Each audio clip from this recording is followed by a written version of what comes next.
pemirsa, ketemu lagi di program Tak Kenal Maka Tak Sayang bersama saya Rias Audis. Dan di episode kali ini kita mau ngebahas tentang perlindungan pekerja migran di Indonesia. Wah, belakangan isinya lagi menarik tuh. Dan sekarang saya sudah di depan kantornya. Kita langsung masuk aja yuk.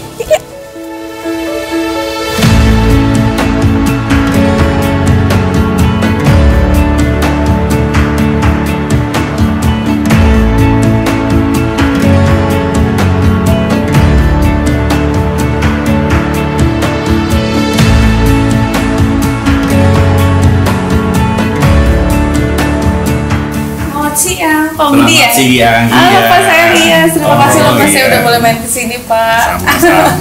Ini banyak banget nih Pak yang saya tanya tentang BP2MI Pak. Boleh nggak Pak? Boleh. Tapi enaknya kita ngobrol di ruangan saya. Oh gitu, boleh? Boleh. Ayo. Yuk.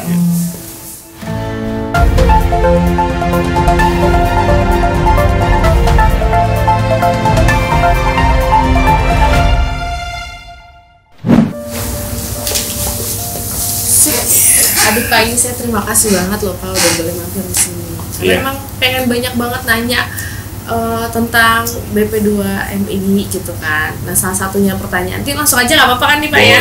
Boleh. Saya tuh penasaran gitu loh Pak, kayak bagaimana sih potret Provinsi Banten ini dari aspek tenaga kerjaan? Jadi gini, Provinsi Banten ini itu ada 8 kabupaten kota. Yang semuanya itu memiliki karakteristik serta ya profesi yang beragam.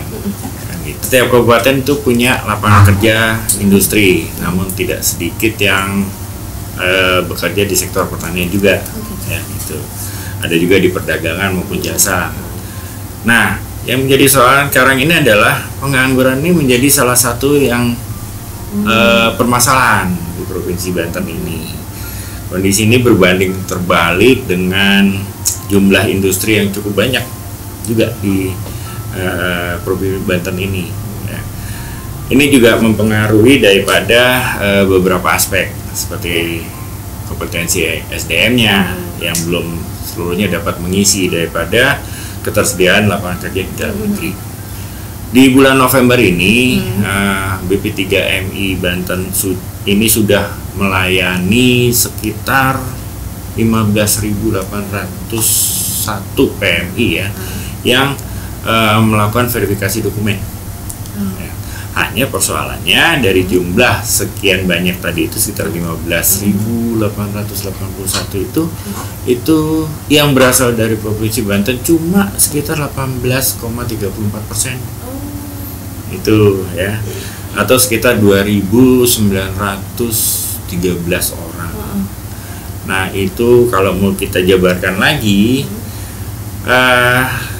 dari sekitar 2.913 orang itu semua terdiri dari 149 ini dari kota Cilegon, 299 dari Kabupaten Lebak, terus dari Pandeglang sekitar 715 orang, kemudian juga dari Serang itu sekitar 843, kemudian juga kota Serang 107, terus dari Tangerang ada sekitar 462, kemudian kota Tangerang itu sekitar 266, dan terakhir itu kota Tangerang Selatan sekitar 130. Gitu. Nah dari jabaran yang tadi Bapak jelaskan nih Pak, sebenarnya apa sih Pak tugas dan fungsi dari BP3MI ini sendiri Pak? Baik. Kalau BP3MI Banten ini itu merupakan suatu unit pelayanan teknis daripada BP2MI yang ada di daerah, ya. Dimana tugasnya atau fungsinya ini memberikan pelayanan kepada masyarakat, khususnya yang berminat bekerja di luar negeri. Oh iya. Ya, itu. Nah, pelayanan teknis yang ada di BP3MI Banten ini ada 3. Yang pertama bidang kelembagaan, yang kedua bidang penyiapan penempatan, yang ketiga bidang perlindungan. Nah, kalau kita bisa menjabarkan apa sih fungsi daripada bidang kelembagaan ya? Bidang kelembagaan itu tugasnya menyebarluaskan informasi terkait masalah peluang kerja di luar negeri. Kemudian juga memetakan potensi demand dan supply yang ada. Kemudian juga membangun penguatan lembaga melalui sinergi dengan pemerintah daerah atau juga dengan stakeholder. Kemudian di bidang penempatan. Di bidang penempatan ini kami melakukan verifikasi dokumen daripada calon-calon pekerja migran sampai dengan penerbitan yang namanya EPMI atau Elektronik Pekerja Migran Indonesia. Kemudian juga memfasilitasi pelaksanaan daripada orientasi pra penempatan. Yang selanjutnya memberikan fasilitasi proses seleksi daripada CPMI yang penempatan pemerintah. Artinya skema daripada government to government ataupun government to private. Ya, ini fasilitas yang diberikan biasanya memberikan fasilitas proses interview antara kandidat CPMI dengan HRD daripada calon pemberi pekerja. Untuk bidang perlindungan, bidang perlindungan di sini memberikan pelayanan tentang pengaduan permasalahan daripada calon pekerja migran Indonesia ataupun pekerja migran Indonesia itu sendiri. Selain juga melakukan pendampingan pada saat pemulangan, baik kepada yang terkendala, seperti sakit, deportasi, korban TPPO maupun yang meninggal dunia. Itu. Selain itu juga bersama stakeholder terkait melakukan pencegahan dalam penempatan pekerja migran yang non prosedural. Yang terakhir untuk bidang pelindungan itu melakukan pemberdayaan pada Purna PMI dan keluarganya dengan memberikan pelatihan kewirausahaan. Jadi sebenarnya udah ditata sedemikian rupa ya Pak dari berbagai aspek gitu, udah dipersiapkan banget nih TKI-TKI-nya gitu. Betul. Ya. Nah terus kebijakan apa nih Pak kira-kira atau strategi apa sih Pak yang dipunya gitu loh? Baik, jadi strategi yang diambil atau dilakukan oleh BP3MI Banten untuk menangani isu tenaga kerjaan ini itu kita kembali dulu ke prinsip dasar ya. Bekerja ini kan adalah hak asasi manusia. Ya, hak asasi manusia yang tujuannya adalah untuk mencapai kesejahteraan dalam hidupnya masing-masing daripada manusia itu sendiri kan gitu. Sehingga dalam hal ini BP3MI hanya mencoba memberikan fasilitas suatu pelayanan kepada masyarakat yang ingin bekerja di luar negeri. Itu ya. Nah, apa yang menjadi strateginya? Kami melakukan MOU dengan pemerintah daerah ya. MOU di sini untuk menangani permasalahan daripada PMI yang akan bekerja di luar negeri ya, dimana tahapannya itu kan ada yang sebelum, pada saat dan sudah. Nah ini kita membuat MOU kerjasama dengan pemerintah buat untuk itu. Kemudian juga melakukan sosialisasi tentang peluang kerja di luar negeri. Kemudian juga bagaimana mekanismenya penempatan di luar negeri itu. Ya kan? Selain itu juga perlindungan apa yang kami berikan ke PMI yang ada yang menjadi tugas kami di sini. Selain itu juga melakukan job fair, melakukan job fair atau pameran bursa tenaga kerja, baik ini yang dilakukan bekerja sama dengan pemerintah daerah ataupun yang kita lakukan secara mandiri. Yang terakhir kami melakukan pendampingan atau pada PMI yang terkendala pada saat mereka pulang, mereka kembali, itu kami selalu melakukan pendampingan. Jadi kalau saya nanya ini menarik nih. Dari semua yang tadi sudah Bapak jabarkan, pasti kan pernah menemui kendala Pak. Nah kira-kira kendala atau hambatan apa nih Pak yang pernah dialami sama BP3MI Pak? Ini menarik nih kalau kendala ya. Jadi kalau kendala itu kita ada dua. Pertama kendala internal, yang kedua kendala eksternal. Kalau kendala internal itu yang selama ini atau sementara ini kami hadapi itu masalah keterbatasan daripada anggaran. Memang kebetulan kan negara tidak bisa membiayai keseluruhan daripada yang kita mau. Itu. Nah, untuk mengatasinya seperti apa? Untuk mengatasinya ya untuk anggaran sosialisasi terutama di sini ya, itu kami memanfaatkan fasilitas yang ada, baik itu secara daring maupun secara luring ya, secara luring itu, dalam harapan apa yang kita sosialisasikan bisa diterima oleh masyarakat luas. Gitu. Kemudian terkait masalah eksternal di sini permasalahannya adalah masyarakat di Provinsi Banten ini masih banyak yang cenderung memilih untuk bekerja di dalam negeri. Itu ya, memilih dalam negeri karena kenapa? Mereka mempunyai anggapan bahwa kalau bekerja di luar negeri itu mempunyai resiko tinggi, sehingga banyak orang tua yang tidak mengizinkan anaknya untuk bekerja di luar negeri. Itu aja. Oh gitu. Nah, apa ada nggak Pak ya kira-kira masyarakat dari Provinsi Banten yang bekerja di luar negeri secara non prosedur? Nah, ini dia. Ada nggak nih Pak kira-kira Pak? Ini nih. Jadi terkait masalah pekerja migran Indonesia yang non prosedural ya.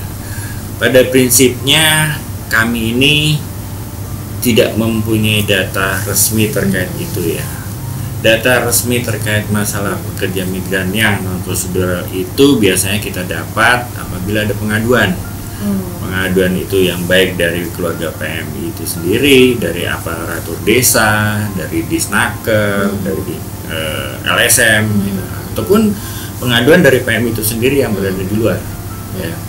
Nah, dari dasar pengaduan itu kami akan melakukan kegiatan pengecekan di sistem kami, namanya Cisco P2MI. Tujuannya apa? Untuk mencari tahu data atau informasi yang terkait PMI itu sendiri, dan biasanya itu tidak terdata, sehingga kami sulit untuk bisa mengetahui secara data ya. Gitu. Tapi pada umumnya untuk PMI yang bermasalah itu selalu berangkatnya non prosedural. Oh, Gitu. jadi kayak keciri dari situ ya Pak? Ya, itu. Oh gitu Pak. Nah kemudian Pak, peran pemerintah Provinsi Banten nih Pak dalam menangani isu dari ketenaga kerjaan di luar negeri Pak. Kan lagi banyak nih Pak isunya Pak. Kita ingin sedikit menjelaskan, jadi bahwa kita bekerja di sini itu berdasarkan regulasi yang ada. Regulasi yang ada itu adalah Undang-Undang Nomor 18 tahun 2017 tentang perlindungan migran Indonesia. Dalam undang-undang tersebut diterangkan bahwa BP3MI atau BP2MI secara umum itu tidak bekerja sendiri, tapi akan melibatkan beberapa stakeholder atau pemerintah daerah. Ya, sehingga di sini untuk Provinsi Banten diharapkan pemerintah tingkat daerah ini ya, bisa melaksanakan tugas dan wewenang ya, untuk menangani kerja migran Indonesia ini mulai dari paling bawah. Ya, paling bawah kami mungkin filternya ya gitu ya, filternya itu adalah pemerintah daerah, itu diatur dalam undang-undang itu ya. Kemudian juga melibatkan daripada dinas tenaga kerja dan transmigrasi, baik itu di tingkat kabupaten maupun itu di tingkat kota dan provinsi juga ya, serta juga beberapa organisasi perangkat daerah ya, di mana kita sudah bisa menjalin kerjasama dengan baik dengan baik itu Disnaker maupun OPD, dan juga sudah membuat satu MOU yang diantaranya kita membuat MOU dengan beberapa kabupaten seperti Kabupaten Tangerang, kemudian Pemda Kota Kabupaten, Kota Serang, Kabupaten Serang. Oh gitu. Nah kalau langkah konkretnya sendiri apa nih Pak dari BP3MI dalam upaya perlindungan tenaga kerja yang migran Indonesia ini? Yang aspek penting dalam proses penempatan daripada pekerja migran Indonesia itu kita mempunyai mandat itu 3 tadi ya, sebelum, saat bekerja, dan setelah bekerja. Sebelum bekerja seperti apa? Sebelum bekerja itu kami memberikan perlindungan secara administratif dan teknis. Ya. Artinya memastikan bahwa pekerja migran Indonesia itu berangkat dengan dokumen yang benar, yang sesuai dengan ketentuan yang ada di undang-undang, juga sesuai dengan yang dipersyaratkan oleh tempat dia akan bekerja. Ya, kami akan melakukan verifikasi terhadap dokumen tersebut. Selain itu juga kami melakukan yang namanya orientasi pemberangkatan. Ya, kemudian juga kami juga melakukan perlindungan teknis, misalnya memberikan informasi tentang mekanisme, tata cara untuk menjadi pekerja migran Indonesia itu ya, seperti apa, gitu kan. Dan semua itu kami lakukan di kantor pelayanan kami. Ya, kami. Halo Sobat Migran, annyeong.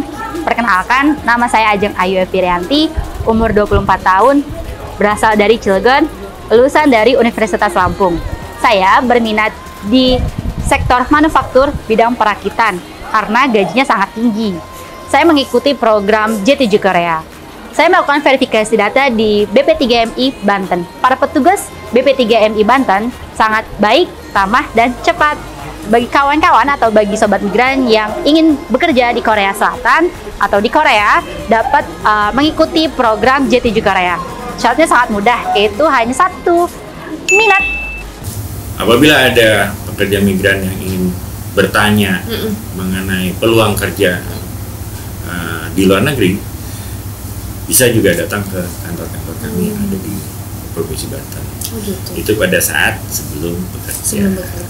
Kemudian pada saat bekerja, kami memfasilitasi pemenuhan hak daripada PMI itu sendiri, ya, serta menyelesaikan kasus-kasus apabila terjadi permasalahan daripada ketenagakerjaan itu sendiri, dengan cara kami bekerja berkoordinasi dengan P2MI pusat, kemudian juga perwakilan negara kita di negara tersebut, dan itu pemerintah daerah atau desa di mana pekerja migran Indonesia itu berasal. Itu pada saat bekerja. Nah, kemudian setelah bekerja di sini, apabila PMI tidak melanjutkan kontrak kerjanya, itu ada beberapa yang akan kami fasilitasi. Pertama, terkait masalah pemulangan sampai ke daerah asal. Kalau memang itu PMI-nya biasanya gini, PMI itu mungkin pada saat datang ternyata tidak bisa melanjutkan ke penerbangan selanjutnya, atau dia harus melewati transportasi lain dan mungkin kemalaman. Kami punya tempat rumah ramah di sekitar Bandara Soekarno-Hatta. Mereka bisa menginap di situ, dan kami fasilitasi dengan pelayanan yang baik, ya, artinya semuanya sudah ada di situ. Itu apabila PMI itu tidak bermasalah. Ya.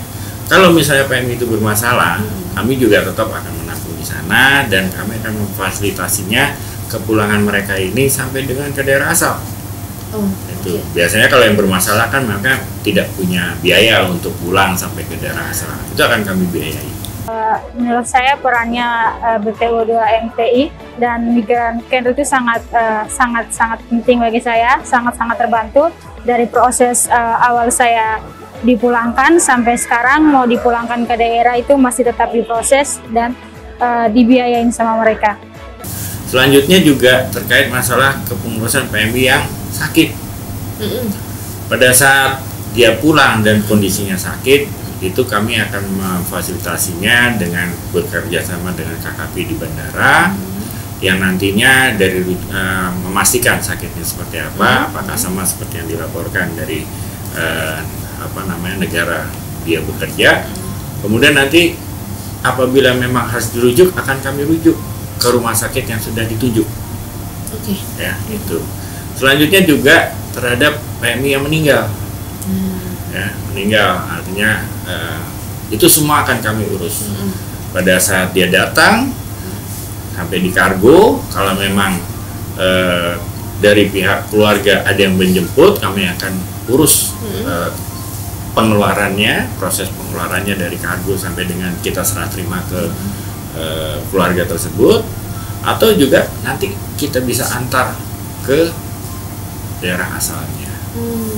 Kemudian yang terakhir itu ada semacam pemberdayaan terhadap PMI Purna dan keluarganya. Dalam hal ini kami akan membuka satu pelatihan atau apa untuk peningkatan kompetensi mereka, sehingga diharapkan nanti mereka tidak nganggur tapi punya keahlian yang bisa dia manfaatkan apabila mereka tidak mau bekerja di luar negeri lagi.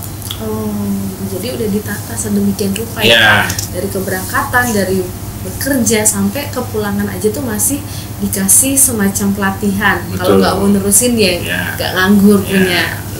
Itu pun kami kerjasama dengan stakeholder ya, tidak sendiri. Kita kerjasama dengan Disnaker untuk itu. Tapi nih Pak, isu penempatan ilegal pekerja migran Indonesia nih Pak. Nah gimana nih Pak BP3MI mengatasi isu-isu itu Pak? Oke, jadi untuk masalah permasalahan penempatan penempatan yang ilegal nih. Ya. Prinsipnya BP2MI itu tidak bisa bekerja sendiri. Kita harus bekerja sama dengan stakeholder. Ya. Stakeholder terkait di sini yang menangani terkait masalah pekerja migran yang ilegal. Di sini perlu adanya penguatan koordinasi. Itu baik ke pemerintah pusat, pemerintah daerah, pemerintah desa, juga aparat hukum. Aparat hukum di sini seperti kepolisian, keimigrasian, kejaksaan maupun pengadilan. Juga termasuk pihak lain, termasuk masyarakat yang secara langsung bisa menjadi sumber informasi pada saat terjadinya atau dugaan proses daripada penempatan ilegal itu sendiri. Pak, ini kalau saya terusin ngobrolnya nggak habis-habis nih Pak. Kita bisa seharian ngobrol terus karena emang banyak banget yang mau saya tahu gitu tentang BP2 atau BP3MI ini, dan ternyata lengkap banget ya Pak. Semuanya udah diatur. Jadi buat warga negara Indonesia tuh nggak perlu takut kalau menjadi PMI karena undang-undang sudah diatur. Juga udah ada bidang-bidang khusus, terutama BP2 atau BP3MI yang ya udah ngatur semuanya kan ya Pak ya. Semuanya sudah disetting untuk mempermudah masyarakat. Sebelum pada saat bekerja sampai kepulangan udah semuanya diatur. Tetap berkoordinasi terus berarti ya Pak ya sama PMI-PMI yang ada di sana ya Pak. Bapak terima kasih banyak Pak untuk waktunya Pak. Ya pemirsa, demikian obrolan saya dengan Bapak Budi Novijanto selaku Kepala BP3MI Banten. Sampai jumpa di program Tak Kenal Maka Tak Sayang selanjutnya. Dadah.